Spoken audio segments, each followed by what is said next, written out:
You know that scene in The Simpsons where Sideshow Bob steps on a bunch of rakes? That's what Elon's handling of Twitter has been like so far, except that he deliberately stepped on all of the rakes because he thought he'd be smart enough to not get hit by them.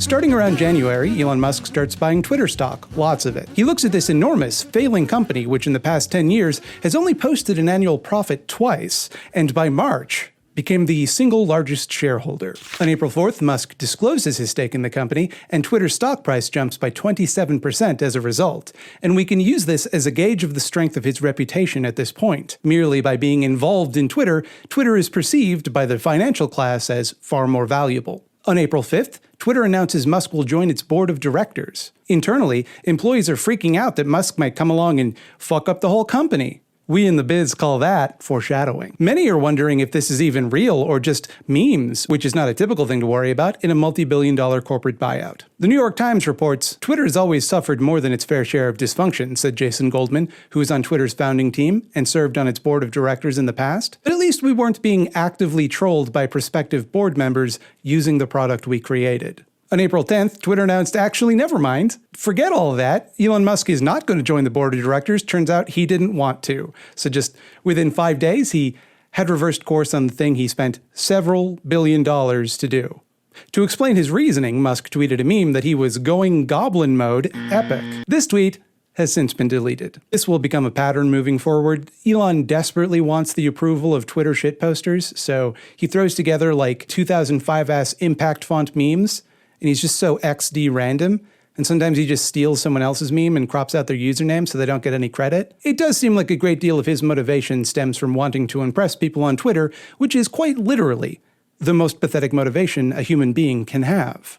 On April 14th, Musk offers to buy Twitter for $43 billion, roughly 4 times the projected annual cost to end global hunger by 2030, according to a 2016 report from the International Institute for Sustainable Development. Musk's stated reasoning for buying the website are twofold. Firstly, he claims to want to protect free speech on the platform. He claims that he is a free speech absolutist, and as we will see, no, he's not. For example, later when he purchases Twitter, he will routinely fire anyone who criticizes him, or just, anyone he feels like. So his real issue is what he claims is a left-wing bias in Twitter moderation, which is, horseshit. Secondly, he claims to want to remove the bots and spam accounts from the website.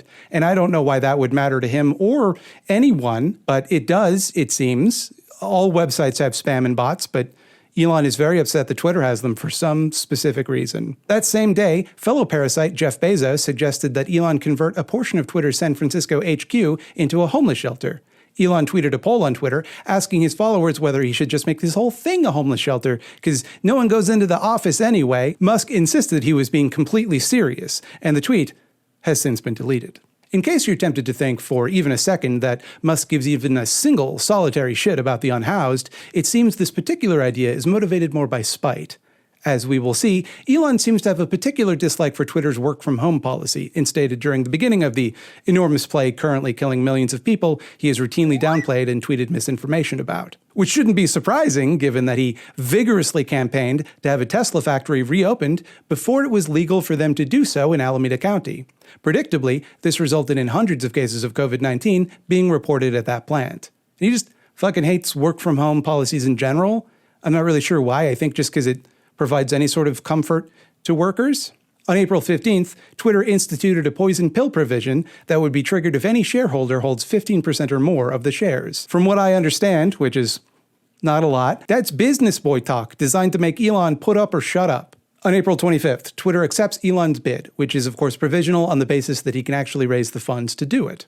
Also, in the event that for whatever reason either party fails to complete the deal, a $1 billion cancellation fee is owed to the other party, which would become relevant later if, say, one party tried to back out on really spurious grounds. We in the biz call that foreshadowing. Over the next few days, Musk sells $8.5 billion of Tesla stock. Over the next few weeks, he acquires $46 billion in commitments from random crypto guys and hedge funds or whatever, and he does so by claiming he'll quintuple Twitter's revenue by 2028, using such cutting-edge business strategies as somehow getting 69 million people, epic, to subscribe to Twitter Blue by 2025 at a price point of $3 a month. Twitter Blue is a service that at the time allowed you to not get ads on Twitter and threw in some like subscriptions to newspapers and shit. He gets rid of both of those features when he takes over. He also planned to somehow bring Twitter's payment service, which I did not know existed, from a projected $12 million in 2023 to $1.3 billion in 2028. He also claims to want to reduce Twitter's reliance on advertising. And as the story develops, we'll check back in on how these goals are progressing. On May 13th, Musk tweets that his purchase of Twitter is on hold, pending an investigation into the amount of bots and fake accounts on the site, which Twitter estimated at less than 5%. Now, this is strange for two reasons. Firstly, one of Elon Musk's stated motivations for buying the site in the first place was to get rid of the bots and spam accounts, so it does seem like if there's more of them than he thought, that would be all the more reason for him to buy it. And secondly, Twitter didn't hide the information from him at all. If indeed he had not known about this calculation or truly had not believed it, the time to work out that understanding would have been before agreeing to buy it. 2 hours later, he reaffirmed his commitment to the acquisition in a follow-up tweet. On May 16th, Twitter CEO detailed a long thread about Twitter's methodology with regards to spam and bot accounts, to which Musk responded with an epic poop emoji. On May 17th, Musk claims that Twitter most likely has at least 20% or more fake or spam accounts, which is pretty big if true. I mean, that's 4 times the amount that Twitter claims. Elon arrived at this figure and a number of other more outlandish figures depending on who he's talking to, using a tool called Botometer, a free public tool developed at Indiana University, which essentially plugs into Twitter's public API of available tweets and attempts to determine how likely each account tweeting is to be a bot on a scale of 1 to 5. According to one of Botometer's devs, the tool does not show whether an account is fake or spam, nor does it attempt to make any other judgment about the account's intent. Instead, it shows how likely an account is to be automated or managed using software, using various considerations such as the time of day it tweets or whether it's self-declared to be a bot. Twitter responded that it would actually be impossible to calculate the amount of bots using this methodology, and without sufficient access to private Twitter data. Botometer, for example, can only assess accounts that tweet and not accounts which don't actively post anything. And also, that Botometer had earlier that year designated Musk himself to be likely a bot. It doesn't anymore, it's worth pointing out, but they say it did at one point. Essentially, Elon is basing his attempt to back out of a $43 billion business deal, contesting the internal findings of the company that he is attempting to buy, based on an estimate from a free tool he found online and did not consult with anyone involved in the making of, who are quite clear that it should not be used to create these kind of estimates. As far as I can tell, that is the entire basis for his claim that Twitter's activity is most likely 20% or more generated by bots or spam. On May 26th, Twitter shareholders brought forth a class action lawsuit against Musk, claiming that he had deliberately manipulated the company's stock prices. CNBC reports that during this period between Musk's acquisition bid and this lawsuit being launched, Twitter stock had dropped 12%. Note also that Tesla stock, which most of Elon Musk's personal fortune is tied up in, had dropped more than 40%. Some of that was due to just a general dip in the market, but a lot of it was because he was acting like such a dipshit. The lawsuit alleged that Musk had broken several laws, including that, quote, Musk had financially benefited by delaying required disclosures about his stake in Twitter, and by temporarily concealing his plan in early April to become a board member at the social network. Musk also snapped up shares in Twitter, the complaint says, while he knew insider information about the company based on private conversations with board members and executives, including former CEO Jack Dorsey, a longtime friend of Musk's. The proposed lawsuit also contends that Musk broke California laws by sowing doubt about whether he would complete the deal after signing the contract to buy it. The shareholders' complaint added that his gripes about bots were part of a scheme to negotiate a better price or kill the deal. Musk proceeded to make statements, send tweets, and engage in conduct designed to create doubt about the deal and drive Twitter stock down substantially in order to create leverage that Musk hoped to use to either back out of the purchase or to renegotiate the price. So essentially, they're arguing that Elon is deliberately sowing misinformation about the company in order to drive down its stock prices so that he can get a better price when he goes to buy the site, which wouldn't be all that surprising given that Elon has used Twitter specifically to deliberately deflate stock prices in the past. It also seems like they're insinuating some insider trading here, which is very funny to me because it implies this ruinous business deal was made with an unfair advantage on Elon Musk's part. They're saying he not only had insider knowledge that he shouldn't have had, but also acted illegally and unethically to defraud the company of money. And given all of these things, this is the result, this incredibly disastrous thing for him. Just a powerful business mind. On July 8th, Elon announced that he was terminating the deal, claiming that Twitter had not agreed to his request to share information about user data and had fired top executives in breach of a provision in their agreement. Twitter's chairman, Brett Taylor, responded that Twitter intended to enforce the deal at the agreed-upon price. On July 12th, they did that, and they sued Elon to force him to complete the purchase. On July 19th, Judge Chancellor Kathleen St. Jude McCormick, granted Twitter's request for an expedited trial. Musk's team had argued for a delayed trial, which, if the complaint is that they're trying to drive down the stock prices, does seem like it would be in line with that, because the longer the trial goes, the more chaos there's going to be, the lower the stock price goes. AP News reports, Twitter argues that Musk's reasons for backing out are just a cover for buyer's remorse after agreeing to pay 38% above Twitter's stock price shortly before the stock market stumbled, and shares of the electric car maker Tesla, where most of Musk's personal wealth resides, lost more than $100 billion of their value. Just a powerful business mind. After months of back and forth subpoenas, on October 4th, Musk agreed to buy the site at the agreed-upon price. Twitter didn't have to agree to shit. So if these allegations are true, that he was attempting to sabotage Twitter's stock prices, and given that he folded like a paper airplane in court, I'll leave that up to you to decide, what he has done here is agree to buy something for much more than it's worth, panic, illegally manipulate its value to negotiate for a better deal, only to be forced to buy the product he has made less valuable in the process. Which, allegedly, would make him a profoundly bad businessman. On October 26th, Elon posted a frankly epic video on Twitter saying, "Entering Twitter HQ, let that sink in." And he was holding a sink. He's so fucking funny is the thing. He later said, meeting a lot of cool people at Twitter. Just met a lot of cool people that he likes, and I bet will treat very well. We in the biz call that foreshadowing. And finally, on October 28th, Musk closes the deal to buy Twitter. So everything we have seen so far, all of the ways he has already fucked this up, happened before he owned the goddamn website. Buckle up now, because from this point forward, shit is about to go nuts. Elon's first act as Chief Twit, epic, was firing a bunch of top executives, including the CEO. Comedy is then made legal on Twitter, and at first, I didn't know what he meant by that, because you'd think it's some kind of statement about how PC culture wouldn't be censoring comedy anymore. But also, he said the same day that Twitter wasn't going to make any changes to content moderation until they'd had time to build a diverse panel of experts to look it over. But, to his credit, I have to admit, Twitter has been very funny ever since he took it over. It's been extremely funny.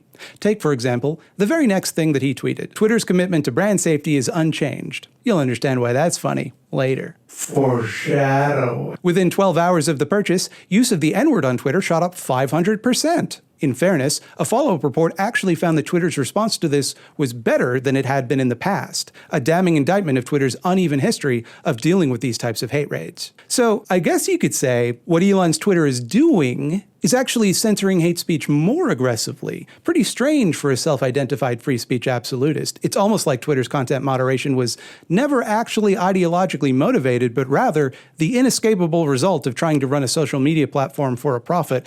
Wonder if that'll be relevant at all. A number of high-profile advertisers immediately pull ads from Twitter, including GM, Pfizer, and Mondelez. In a roundabout kind of way, I suppose, he has reduced Twitter's dependency on advertisers, he just hasn't replaced it with a new source of revenue at all. On October 29th, word gets out that Elon's new plan to get some revenue for Twitter is to bump up the price of Twitter Blue to $20 a month from $4.99 a month, and include blue tick verification with the subscription. The blue tick is meant to signify that the person holding it is a notable public figure. Having it means they've been verified to be who they claim to be. It's meant to allow people like celebrities and politicians or brands to post on Twitter without the fear that they'll be impersonated and defamed.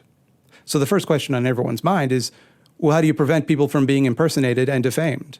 Musk is cagey about the details, instead choosing to focus on how this will somehow act as some sort of power balancing effect, and how it will democratize journalism and empower people, provided that they pay him. Also that day, Elon has some Tesla engineers review Twitter's codebase, and this part is going to sound like I'm making it up, like I'm making a joke about him. But this is true. He requested that some of Twitter's engineers print off code they had written in the last 2 months for him to read on paper. And there are many reasons why that request makes no sense. That's just not how computers work. Anyone who is remotely familiar with modern computer programming would know that you could just log on to GitHub for that information. But even if you stopped programming decades ago, like Musk did probably, printing computer code to read on paper is gibberish. That would be like trying to read a novel with all of the words in alphabetical order. It's nonsense. That doesn't mean anything. On October 31st, Musk responds to Stephen King complaining about the proposed cost of Twitter Blue by suggesting a new price point of $8 a month. And that becomes the new price point going forward, seemingly arbitrarily. Mashable calculated that at this price point, to meet his goal of half of Twitter's revenue coming from Twitter Blue subscriptions, Musk would need 26 million users a month to sign up for the service, which is 10% of Twitter's user base. Just a genius business mind is the thing. On November 4th, Twitter laid off roughly half of the very cool people that Elon had met when he visited Twitter. As a result, several employees file a class action lawsuit accusing Twitter of violating federal labor law for not giving them the required 60 days notice. Musk disputes this, claiming the employees were given 3 months of severance in lieu of notice, and that Twitter had to lay people off because it was hemorrhaging $4 million a day, a thing nobody made him admit. He placed the blame squarely on advertisers fleeing the site en masse due to fears about changes to Twitter's content moderation policy. And it should be noted that among the thousands of people laid off were most of, if not the entire, content moderation team, leaving only 15 people with access to content moderation tools. And when I say that, I don't mean 15 dedicated moderators. I mean 15 people who can even access the tools to moderate 250 million people. Also, the entire team responsible for verifying users, something that advertisers are becoming increasingly concerned about. He then threatened to name and shame advertisers who have pulled out of Twitter so that they'd get in trouble with his conservative fan base. And that ought to convince people to do more business with you in the future. On November 6th, several employees who were laid off 2 days prior are asked to come back and told that their firing was an error and rehired. Boy, what a happy ending after all. Musk finally explained how he intended to deal with people taking advantage of the new verification system to impersonate people or brands. His plan was to let them do that, and then ban them and keep the money. And that answer was not reassuring to advertisers, as you can imagine, especially since Twitter's reduced staff would have a great deal of difficulty moderating the site to ban fake accounts. So Musk pivoted and said anyone impersonating anyone without saying directly that they're a parody account will be suspended. I remind you, Musk refers to himself as a free speech absolutist. And this solution has the same problem of enforceability, but even more so, because Musk doesn't specify how or where people are to label themselves parody accounts. Meaning, before you can ban someone for impersonation, you'd need to not only verify that they are impersonating someone, but also check their entire post history and bio to see whether or not they had specified that they are parody. So, on November 9th, Twitter launched the new official tag, a tag which would serve the same purpose as the old verified tag, but wouldn't be purchasable, which would make the verified tag mean nothing, except that you spent $8 to get it, thereby making the thing which he has staked the company's entire financial future on completely pointless and undoing all of his populist rhetoric about Twitter's serfs and peasant system, and it just doesn't make any sense. So the same day it launched, Elon removed the official tag, personally. Then, verified badges start to appear on Twitter Blue subscribers' handles, and I now present a montage of brands, celebrities, and politicians being impersonated by verified accounts.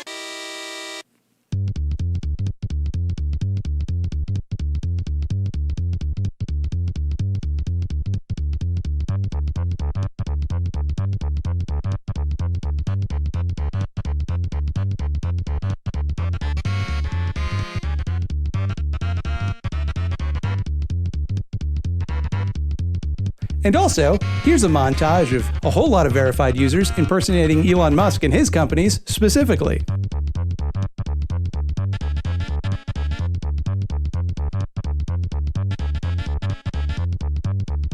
Now, if you're the CEO of a company currently facing a crisis, or several crises, most of which are the direct results of your personal behavior, it's very important to reassure your customer base that you're not only taking the problem seriously, but doing everything in your power to fix it. Elon chose instead to laugh about it and thank the fake accounts for the money.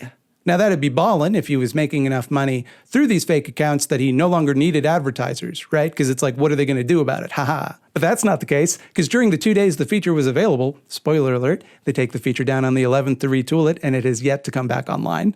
It reportedly made less than $500,000 on launch, during the time when most people should, in theory, be most excited to get it. Remember, by Musk's own calculations, Twitter is losing $4 million a day. But he thinks it's going fine, just needs a few tweaks. November 10th, the pharmaceutical company Eli Lilly loses billions in stock prices after a verified impersonator claimed they would be giving away insulin for free. Similarly, Lockheed Martin lost billions when a verified impersonator claimed they would halt sales to the United States, Saudi Arabia, and Israel due to their respective human rights records. And this may be the funniest single moment in human history, when two random Twitter users paid $8 each to cost these enormous monolithic corporations astronomical sums of money because an unrelated monolithic corporation allowed them to pretend that they might do something kind. The layers of indictment of capitalism here boggle the mind. It's worth noting that it's not just impersonators getting verified at this point. There's also some Nazis, including some big names you might have heard of like Richard Spencer, Amy Meck, and apparently, big get, the real Adolf Hitler. These fine folks use Twitter to buy some credibility, and can you imagine these activist advertiser snowflakes having some problem with their brand being associated with Hitler? Now, at this point I pause to ask, does it seem to you as though Twitter's commitment to brand safety has remained unchanged? Also this day, Twitter's CISO, Chief Privacy Officer, and Chief Compliance Officer all resign, which not only puts all of Twitter's users at risk of data breaches, which may have already happened at time of recording, and other security threats, but also potentially violates an agreement Twitter made with the Federal Trade Commission, which could result in billions of dollars in fines. The FTC might also name Elon Musk personally liable. Also on November 10th, Musk tells Twitter staff that the company's financial situation is so dire that bankruptcy is likely. You know, the company he just spent $43 billion to buy, just a business genius is the thing about him.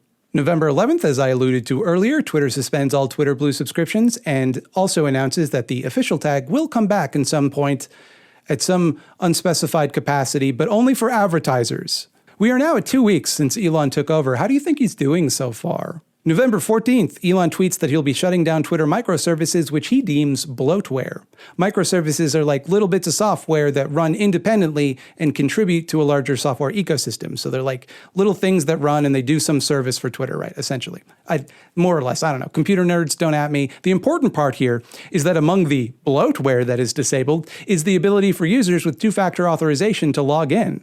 So if you log out, you just can't log back in, because there's no way for it to send like a text message to your phone or whatever. Messages from an internal Twitter Slack channel show Twitter's Senior Director of Engineering admitting that employees who had been rehired after being fired on November 6th were not, in fact, fired in error, and that they should be thought of as temporary staff who would need to be removed once it was possible to do so. So I guess that wasn't really a happy ending for them. Oops.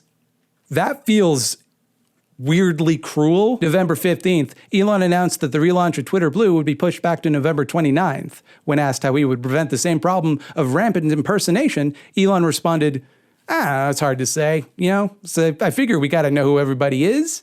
That's the thing we should do, so we'll do that. November 16th, Musk sends out an ominous email to all Twitter staff titled A Fork in the Road, in which he demands that they commit to, quote, high-intensity work for, quote, long hours and be, quote, extremely hardcore, potentially working 24/7 in order to bring to life Elon's vision of Twitter 2.0.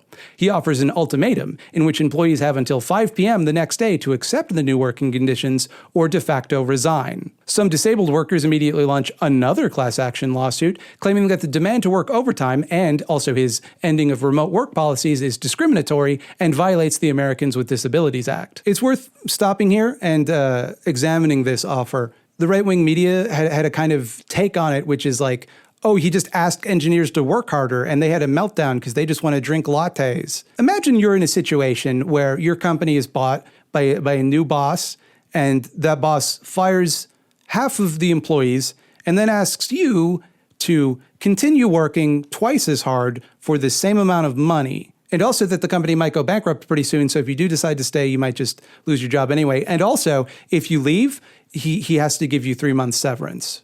Which of these options do you take? The next day, at least 1,000 people resign.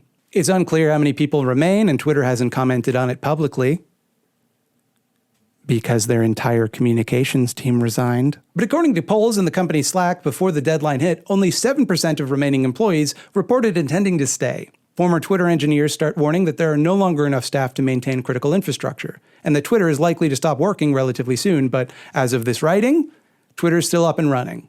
So we'll see, I suppose.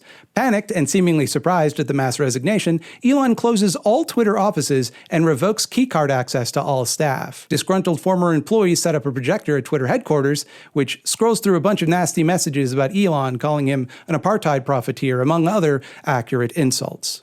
Side note, not really related to the Twitter thing, but funny story, that same day, Elon is on trial for a lawsuit about whether his compensation at Tesla constituted unjust enrichment, essentially, whether or not he ripped off shareholders, and, haven't really looked into it, and I don't know much about the law, but seems like there's a precedent there.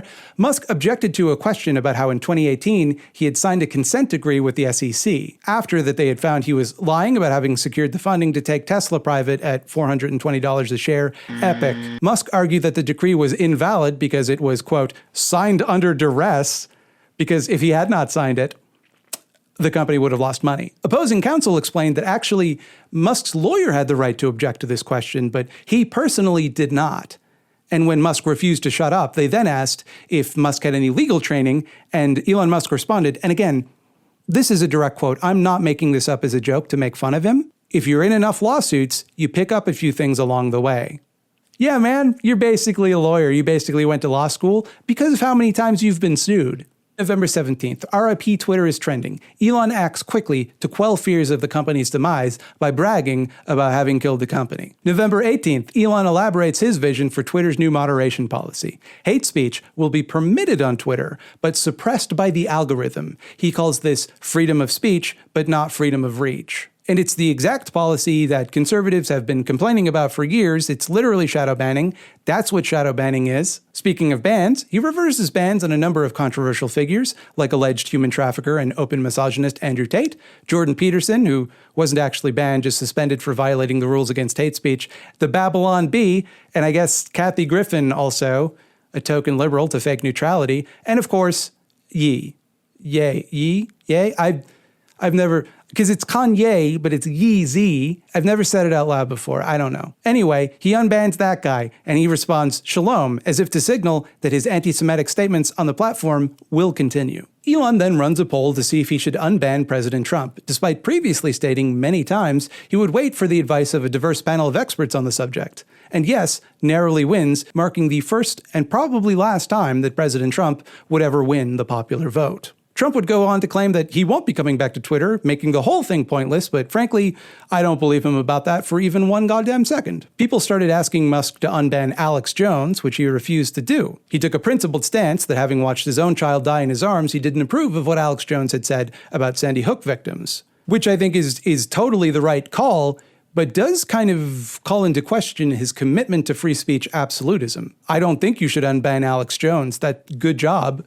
But that is, it seems like it's arbitrary and personal given the people you did choose to unban. On November 23rd, the day before American Thanksgiving, Elon demonstrated his gratitude to a number of engineers who had chosen to stay after his ultimatum with further layoffs. And it's worth noting at this point that many of the remaining engineers are H-1B visa holders who could potentially now be at risk of deportation. All of whom chose to stay after his egregious ultimatum, many of whom had been fired and then rehired and told to come back and did, and there's speculation that now they might actually get less severance. And look, I gotta cut it off here.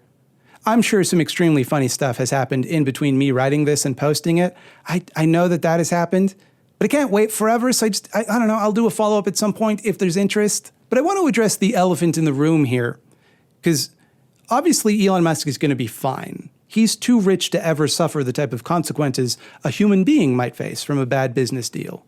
He's not going to be in the poorhouse ever. That being said, there is a tendency to assign to Musk and people like him a sort of Machiavellian genius. Well, it seems to you like they're losing because you don't understand the genius of the move he's making. It's four-dimensional chess, baby. He's going to come out on top. This is somewhat because we have trouble accepting that someone with so many resources could be foolish enough to make so many mistakes, that nobody who works for him would point out the problems he is creating for himself or advise a wiser course of action. We would all prefer that there are evil masterminds at the wheel than dummies at the wheel. And no matter how he tries to spin this in the future, this has been personally disastrous for Elon Musk. He's lost at least $100 billion of his personal fortune. To put that number in perspective, think of $1. $100 billion would be 100 billion of those. Not only has he tanked the stock price of his most valuable asset, Tesla, he's also done irreparable harm to his greatest intangible asset, his reputation. He's become a laughingstock, and it's not likely he'll be able to sucker investors like he has in the past. They've already grown more skeptical of the tech industry in the past few months, and he's fallen on his ass harder than any of these tech giants. And I think to assume that there's some secret master plan is to buy into his myth-making. That he's some renegade genius who sees things at such a high level that the average person could never understand the mysteries he grapples with. I think the reality is pretty clear, though. He just assumed he could do this. He assumed he could run Twitter, just like he assumes he could be a lawyer despite not knowing anything about the law, or assumes he can judge people's coding by reading it on a piece of paper. He is a petty tyrant who refuses to listen to the legions of people more capable than him in every regard. Because the enormous wealth he pilfered through quasi-legal schemes and unethical cons means that he doesn't have to, ever again in his life. He can just bully everyone around him and there's nothing they can do to get back at him, because he has more money than it should be possible to have. There is no greater logic to his actions. There is no secret master plan. The emperor has no clothes. Even if it later turns out that he bounces back and makes a shitload of money, it's not because he's a secret genius. It's because when you have billions of dollars, you can't do anything to fail. You will just remain rich forever. These people, these ultra-rich jackoffs who own more wealth than some nations, they're not smarter than you. They don't provide benefits to these companies in proportion to their compensation to justify the obscene hoards they possess. All of these companies would be better off if they were prevented from making any major decisions. They would literally be better off if a rock with googly eyes were made CEO. Elon Musk is a buffoon, and I think I've demonstrated that quite conclusively. I could personally do a better job as CEO of Twitter, despite knowing absolutely nothing about business or tech, because all I'd have to do is not do anything. Doing nothing and letting Twitter employees just do whatever the fuck they want would be a significant improvement in management. In fact, I can prove that. I have been more successful than Elon Musk in business this year. My fair trade union-made t-shirts from ThoughtSlimeShop.com have at this point not lost $100 billion. Let that sink in. Hello and welcome to the Eyeball Zone. Here in the Eyeball Zone, we're a microblogging social networking service on which users post and interact with messages known as eyeballs. To put that another way, we help @small leftist creators put eyeballs on their work. Here's a dirty little secret. I have a lot of warm feelings about Top Gear, the television program, and I don't just mean anger, despite the fact that the hosts are pretty fucking terrible dudes. I just can't help it. I grew up watching the show with my parents, and I have a lot of good memories. Luckily for me, Edmund Hyde is here to explain away this cognitive dissonance by carefully demonstrating the ways in which Top Gear has begun to more and more continue the tradition of soft imperialist control in a surprising number of ways. Like, seriously, there's just so much to criticize about Jeremy Clarkson that you'd assume nobody would be able to think of something new, but it's actually patently obvious how much later seasons of Top Gear reproduce imperialist ideology. And when I say that, I don't just mean in like the kind of soft, wishy-washy way that everything kind of does within former imperialist nations, like, you know, just the unspoken presumption of superiority. I mean the actual idea that we should be out there colonizing other countries. Or, I guess, the British should be. But, you know, same difference. You wouldn't think that there'd be this much evidence that a comedy show about automobiles was advocating this, but it is actually shocking to see when Ed lays it all out. Do you have a small leftist project on which the eyeballs might feast? Send no more than one email to thoughtslimeeditor@gmail.com with pertinent details such as your pronouns, and perhaps you too shall face the wrath of the Eyeball Zone. Thank you for watching my video. I would ask now that you like the video, and also subscribe to this YouTube channel for more videos just like it. Hey, also, Patreon me, please. Patreon me some dollars to me, ThoughtSlime. Buy a t-shirt also would be good. Mastodon seems like a bad website. I'm not going to learn to use it.